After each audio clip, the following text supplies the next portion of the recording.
ప్రపంచవ్యాప్తంగా అత్యంత ప్రజాదరణ పొందిన పిస్టల్ గ్లాక్ రూపకర్త ఆస్ట్రియన్ ఇంజనీర్ గాస్టన్ గ్లాక్ కన్నుమూశారు.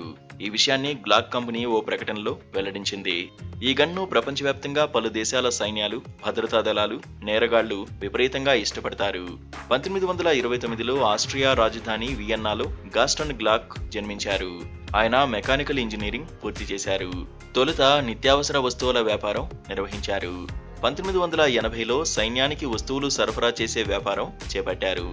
అప్పుడు ఆస్ట్రియా దళాలు సరికొత్త పిస్టల్ కోసం చూస్తున్నట్లు తెలుసుకున్నారు. తన 52వ ఏట గ్లాక్ తుపాకీని డిజైన్ చేశారు. ఇది 18 రౌండ్లు కాల్చగలదు. గన్ కల్చర్ విపరీతంగా ఉన్న అమెరికాలో దీనికి విపరీతమైన క్రేజ్ ఉంది. Hollywood block buster the matrix reloaded వంటి చిత్రాలతో ఈ గన్ బాగా పాపులర్ అయింది. ఇరాక్ మాజీ అధ్యక్షుడు సద్దాం హుసేన్ అమెరికా సైన్యం నుంచి తప్పించుకుని దాక్కున్న సమయంలో కూడా ఆయన వద్ద గ్లాక్ గన్ ఉంది. ఈ విషయాన్ని అమెరికా సైన్యం వెల్లడించింది. ప్రపంచంలో ఏకాంతంగా గడిపిన బిలియనీర్లలో గ్లాక్ కూడా ఒకరని విశ్లేషకులు చెబుతుంటారు. ఆయన కంపెనీ ఎదిగే కొద్దీ ప్రపంచానికి దూరంగా జీవించారు.